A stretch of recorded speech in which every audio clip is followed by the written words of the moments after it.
আমরা গত 26 তারিখ 26/8/2026 13টা 5 মিনিটের সময় জাতীয় জরুরি সেবা থেকে সংবাদ পাই যে সখীপুর থানার 5 নম্বর ওয়ার্ড মাধু সর্দার কান্দি পদ্মা শাখা নদীতে 3টি শিশু বয়স আনুমানিক 10 থেকে 12 বছর তারা পানিতে গোসল করতে নামে।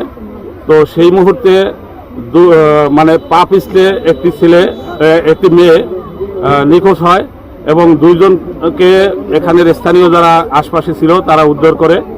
পরবর্তীতে আমাদেরকে সংবাদ প্রদান করলে জাতীয় জরুরি সেবার মাধ্যমে আমরা দ্রুত ঘটনাস্থলে উপস্থিত হই এবং পরবর্তীতে এখানে পানির গভীরতা এবং পানির স্রোত এগুলো পরিলক্ষিত করে আমি আমাদের ডুবুরি ইউনিট মাদারীপুর ফায়ার স্টেশন থেকে কল করি এবং তারা 2 জন ডুবুরি সহ একটি ইউনিট আমাদের সাথে উদ্ধার কাজে অংশগ্রহণ করে।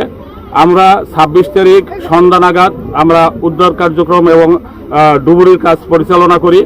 পরবর্তীতে ওই দিন আমাদের ভিকটিমকে খুঁজে না পেয়ে রাত্রের মতো আমরা কার্যক্রম স্থগিত রেখে পরবর্তীতে আবার পরের দিন ভোর 5টা থেকে আমরা সমস্ত দিন আমরা অনুসন্ধান চালাই ডুবুরি এবং আমাদের রেস্কিউ টিমের মাধ্যমে।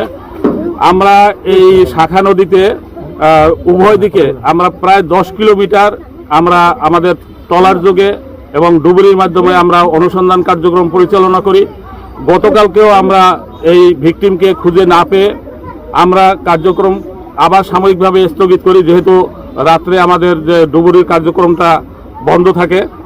আমরা এবং স্থানীয় জনগণকে আমার ভেদরগঞ্জ ফায়ার সার্ভিসের নাম্বার, আমার ব্যক্তিগত নাম্বার, আমার জাতীয় জরুরি সেবার নাম্বার এবং আমাদের ফায়ার সার্ভিসের হটলাইন নাম্বার সহ অনেকগুলো নাম্বার আমরা দিয়ে রাখি, যে কোথাও যদি এরকম ভিকটিমকে ভাসতে দেখা যায় তাৎক্ষণিক যেন আমাদেরকে সংবাদ প্রদান করে।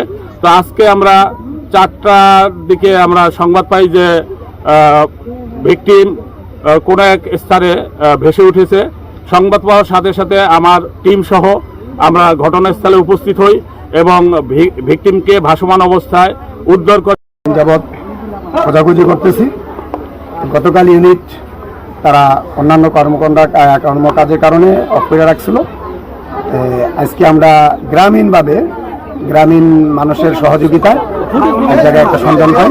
সন্ধান পাওয়ার পরে আমরা ওই জায়গায় গ্রামীণ কিছু লোক পাড়ে শনাক্ত করি যে একটা লাশেরই গন্ধ। তখনই আমরা তথ্য পাই যেটা লাশ। সাথে সাথে আমি আমাদের 999 থেকে যেই সার্ভিসটা পাইছিলাম আমরা গ্রামের মানুষ, সেটা হলো ফায়ার সার্ভিস এবং ডুবুরি, তাদেরকে অবগত করি।